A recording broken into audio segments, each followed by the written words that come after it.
Kubambalami, Vangilanga, Lembo Biame, Lembo Biami, Bakilanga, Ngola Zame, Ngola Zame, Zize, et ce qui veut dire quoi? Evana Zangava, Moneke, Nyoka Moyo, et Nyoka Moyo, Ite, les moines Ndumba. Et moi, Nandumba Kaidi. Mais là, vous êtes en train de concurrencer Fally Ipupa, je pense. Je crois que je vais faire la rythme de cette chanson. Et ce qui veut dire quoi? On ne peut plus l'arrêter d'ailleurs. David, ça veut dire quoi? Ça veut dire quoi en gros? Il y a un beat même. Je me suis référé à ces deux onomatopées. Et c'est comme ça que les deux éléments que j'avais découverts sur les murs de briques, j'ai nommé ça Pakundungu et Pelégité. Donc je me suis ressourcé, référé à cette chanson, pardon, je me suis inspiré à cette chanson-là. C'est comme ça que j'ai nommé mes deux éléments, Pakundungu et Pelégité. Vous êtes prêt à récupérer la chanson? Non, en fait, moi, je vais faire la reprise. Donc,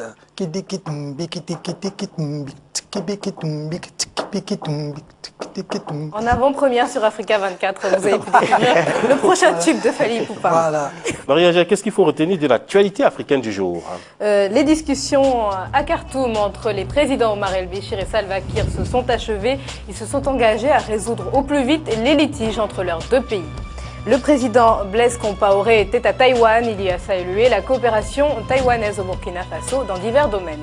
Et enfin, un autre président, celui du Nigeria, veut faire de la CEDEAO une grande famille. Pour Goodluck Jonathan, la sous-région ne doit souffrir d'aucune entrave à la coopération. Alors à suivre les news monde juste après la pause. A tout de suite.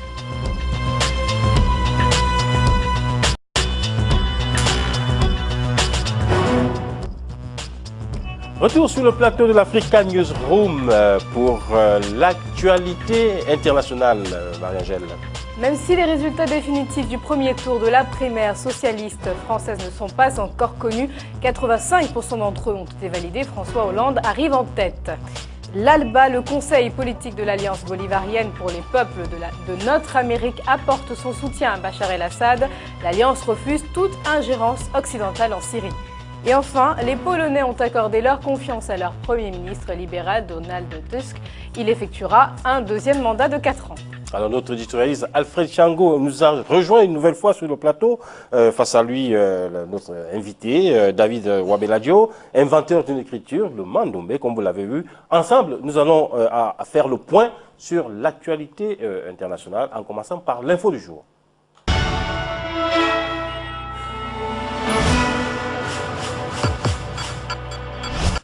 La primaire socialiste d'hier en France a connu un afflux d'électeurs. Ces résultats provisoires mettent en tête du classement François Hollande, suivi de Martine Aubry. Mais celui qui cristallise désormais toutes les attentions, c'est Arnaud Montebourg, arrivé 3e.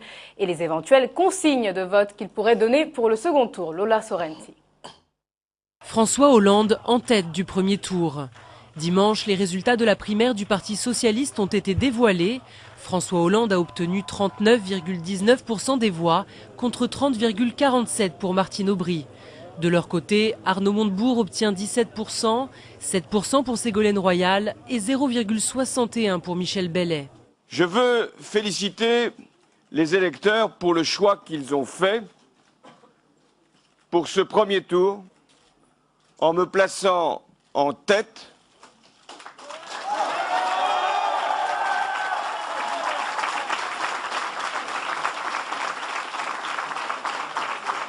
et nettement en tête ce soir.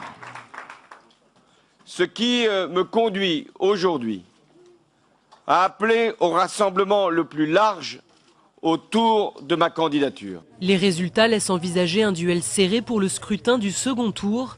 Mercredi prochain, les deux candidats en lice, Martine Aubry et François Hollande, entameront leur premier duel politique à travers un débat télévisé. Et si je suis là ce soir, c'est que je trouve que c'est d'abord une initiative intéressante du PS d'avoir fait ces primaires et que ces résultats montrent que il y en a deux personnages qui ont des personnalités assez différentes, mais qui finalement pour l'instant ne semblent pas être si loin que ça, et que le choix en final ne va pas forcément être facile à faire.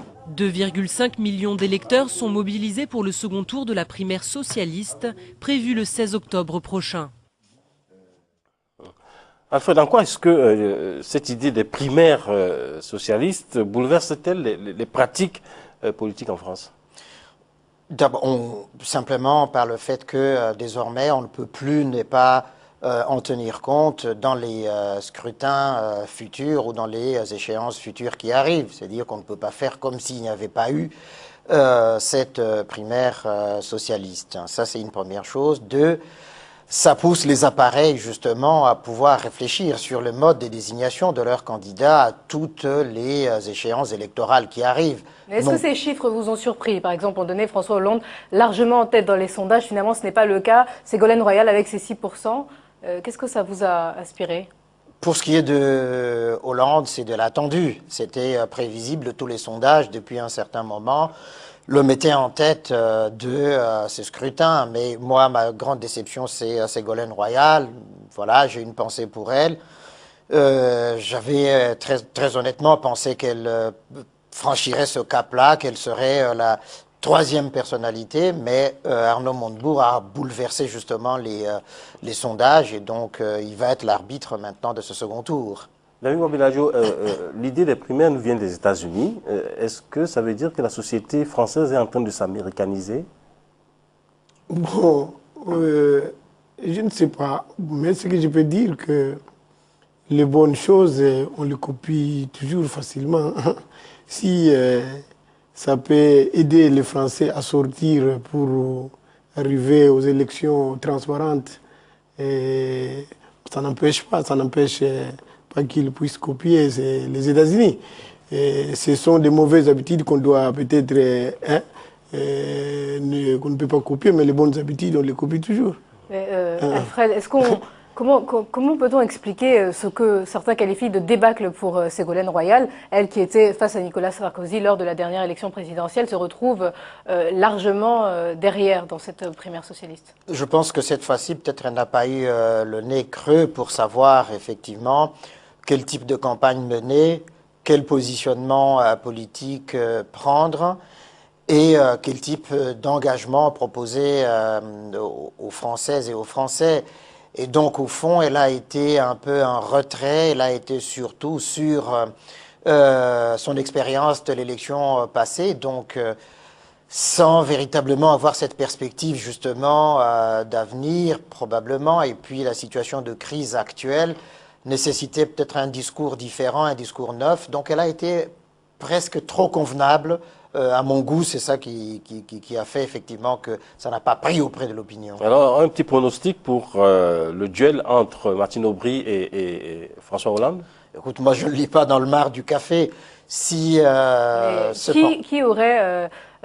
qui Arnaud Montebourg devrait reporter ses voix? À qui devrait-il reporter ses voix, logiquement? Logiquement, objectivement, les thèses d'Arnaud Montebourg sont proches de celles de Martine Aubry sur un certain nombre de points. Marginalement, en accord avec François Hollande. Logiquement, ça voudrait dire cela. Mais je crois que les électeurs sont assez libres, justement, pour aller, comme on entre finalement dans une démocratie d'opinion, les électeurs sont libres, justement, de leur voix. On ne sait pas ce que ça va donner, en tout cas, ça va être très serré à tous les coups. Après info, la Syrie. Le Venezuela, l'Équateur, le Nicaragua et la Bolivie et Cuba veulent aider la Syrie à sortir de la crise sans intervention occidentale. Pendant ce temps, la répression des autorités syriennes sur la population se poursuit. Sophie Ebrard. L'ALBA assure son soutien au président syrien. Dimanche, le Conseil politique de l'Alliance bolivarienne pour les peuples de notre Amérique, l'ALBA, a rencontré le président Bachar al-Assad. Une réunion au cours de laquelle le ministre des Affaires étrangères vénézuélien a déclaré qu'il fallait à tout prix empêcher l'Occident d'intervenir dans le conflit syrien. Nous n'avons aucun doute sur le fait que les puissances occidentales prennent part aux problèmes internes de la Syrie pour détruire le pays. Il reste entre les mains des Syriens leur patriotisme et leur capacité à empêcher que cela arrive. Principalement visé lors du discours, les États-Unis, vendredi, le Pentagone a appelé Bachar al-Assad à quitter le pouvoir en précisant que son gouvernement poussait le pays sur une voie très dangereuse. Le Venezuela, mais aussi l'Équateur, le Nicaragua, la Bolivie et Cuba proposent de mettre leur expérience politique à disposition de la Syrie. Dans le cadre de l'ALBA, Cuba se sent responsable de faire respecter le droit international et d'exhorter le Conseil de sécurité à respecter son mandat. Nous engageons également l'Assemblée générale des Nations unies et le mouvement des pays non alignés à soutenir le peuple syrien. De son côté, le président syrien avertit qu'il prendra des mesures contre tous les pays qui reconnaîtront le CNS, le Conseil national syrien, organe regroupant la majorité des mouvements opposés au président Bachar al-Assad. Est-ce que cette action des pays, la plupart des pays d'Amérique latine, n'est pas une sorte de caution aussi donnée au pouvoir de Damas de continuer en quelque sorte à réprimer les populations locales? Naturellement, la position de l'ALBA est en contradiction avec justement l'aspiration du peuple syrien qui veut justement sortir des griffes de Bachar al-Assad. Et que donc là, effectivement, on voit aussi que pour ces États-là, l'adversaire, ça n'est pas tellement la Syrie, ce sont les États-Unis. Et donc il y a transposition des problématiques latino-américaines vers le cas syrien. Mais effectivement, c'est une manière de déni, au fond, de coup porté justement à ce printemps arabe qui est en train de bouleverser la géopolitique, la géostratégie de la région du Moyen-Orient. Alors, M. Wabeladio, les pays de l'ALBA de l'Amérique latine ne veulent pas d'intervention de l'Occident, mais qu'est-ce qu'eux peuvent faire pour aider la population syrienne? Bon, moi je pense que c'est un problème, comme je l'avais dit au départ, c'est un problème d'éducation. Parce que moi je ne peux pas comprendre, dans un pays où nous sommes obligés de vivre ensemble, il y a des gens qui veulent se cramponner au pouvoir pour inutilement. Et la population doit mourir parce qu'il y a quelqu'un qui veut rester au pouvoir. C'est vraiment pour moi inacceptable. Mais qui peut aider cette population? Pour moi, c'est l'ONU qui doit jouer son rôle. Ce que l'ONU va décider, c'est ce que le monde doit suivre. Justement, il le dit David Wabeladio, c'est l'ONU qui doit jouer son rôle. En fait, comment se fait-il que, ici, présentement, là, l'ONU ne puisse pas intervenir? Qu'est-ce qui est plus compliqué en Syrie que ça ne l'était en Égypte ou en Tunisie ou même en Côte d'Ivoire? Ce qu'il faut bien comprendre, c'est que les Nations Unies, ce sont les États membres, dont la Syrie fait partie, dont ceux de l'ALBA font partie, etc. Et que toutes les décisions sont prises au Conseil de sécurité, donc permanent, mais avec les 10 non permanents, donc ça fait 15 membres. Si il y a unanimité entre ces 15 membres, alors une résolution peut être prise pour justement amener le président syrien à respecter les droits de l'homme, à respecter la volonté de son peuple. Or, il y a deux États membres et deux pays qui sont au Conseil de sécurité permanent, la Russie et la Chine, oui, qui menacent justement de leur veto pour empêcher toute intervention onusienne dans les affaires syriennes. Et bien voilà ce qui bloque. Autre après info, la Pologne. La coalition de Donald Tusk aura la majorité au Parlement suite aux élections législatives d'hier. Pour la première fois depuis la naissance de la Troisième République polonaise, le Premier ministre sortant et son parti, la plateforme civique, sont reconduits. Nadège Abderrazak. En Pologne, les libéraux au pouvoir remportent les législatives. Le grand vainqueur n'est autre que le parti Plateforme Civique, parti du Premier ministre Donald Tusk, déjà majoritaire au Parlement. D'après les résultats provisoires de la commission électorale, le Parti libéral remporte les élections avec 39,6% des voix. Je sais que les 4 prochaines années seront un défi encore plus grand. Nous aurons besoin de travailler ces 4 ans à doubler nos efforts et nous aurons besoin d'agir plus rapidement. Tout simplement parce que les Polonais ont droit à une qualité de vie encore plus élevée. Le parti conservateur d'opposition Droit et Justice de Jarosław Kaczyński est derrière avec 30,1% des voix. Un résultat qui n'entame pas la conviction du leader du Parti démocrate. Nous ne connaissons pas encore les résultats définitifs, mais ce qui est sûr, c'est que nous maintenons notre position. Nous sommes convaincus que la Pologne a besoin de changements significatifs. Les résultats définitifs seront publiés mardi par la commission électorale.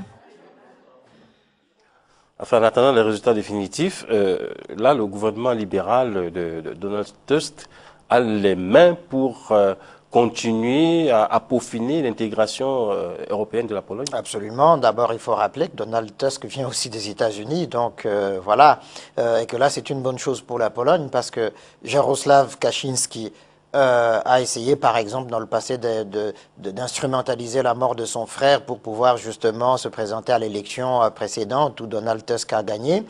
Et que donc, effectivement, il a des positions quand même assez rétrogrades par rapport à la place de la Pologne. C'est quand même un grand pays, un grand État qui mériterait effectivement de se retrouver dans l'Union européenne. Je crois que Donald Tusk, là, il a les mains, les cartes blanches pour aller... Mais pour se faire réélire, est-ce que cela veut dire qu'il a mieux travaillé que les gouvernements précédents? Parce que depuis 22 ans, on n'avait pas vu ça. Exactement, c'est-à-dire que au fond...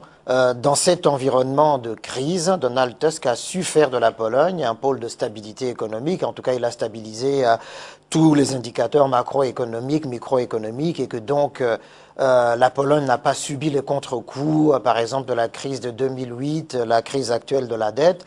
Et donc, effectivement, les Polonais lui ont fait confiance et donc, voilà, lui ont renouvelé cette confiance. Mais la Pologne attend d'ailleurs une croissance de 4% pour cette année 2011, qui devrait donc l'aider à continuer ces réformes économiques. Mais absolument, il n'a pas d'autre choix en fait. Hein. Mais c'est aussi un grand défi pour lui, hein, parce que après, dans 4 ans, les Polonais vont lui demander des comptes aussi. Mais on espère pour lui qu'il réussira à le faire entrer déjà à l'Union européenne et puis qu'il continuera à maîtriser les données économiques, macroéconomiques pour le bien-être des Polonais. Le zoom avec la Palestine. Le président de l'autorité palestinienne, Mahmoud Abbas, en tournée latino-américaine pour promouvoir sa demande de reconnaissance de l'État palestinien à l'ONU. Nous allons demander la paix avec Israël et avec elle la reconnaissance des 57 États islamiques et des 22 pays arabes, comme cela a été dit dans le plan de paix initié lors du sommet de Beyrouth de 2002. Cette initiative proposait le retrait d'Israël des territoires arabes et la création de l'État indépendant de Palestine. En contrepartie, les 57 nations islamiques sont prêtes à reconnaître l'État d'Israël. David Wabeladjo, est-ce que vous pensez sincèrement que la Palestine a les chances d'être reconnue comme État? Mais il faudra... Moi, je pense que c'est un problème qui doit résoudre cette situation. Parce que ça date de longtemps, cette affaire-là de la Palestine et de l'Israël. Donc, c'est un peuple qui doit nécessairement avoir un pays. Et je ne pense pas que Dieu a créé ce peuple sans pourtant les doter d'un pays. Où est parti ce pays-là? Et s'il y a 56 pays qui ont déjà... Moi, je pense que c'est la voix de la majorité qui prime. Hein. Alfred, pourquoi Mahmoud Abbas se met aujourd'hui à parler d'Israël? Ah, mais il n'a jamais cessé, parce qu'il a été négociateur, justement, des accords d'Oslo pour la reconnaissance d'Israël et puis la création de cet État palestinien. Et au fond, il doit continuer, justement, cette campagne qu'il a menée aux Nations Unies. Il doit convaincre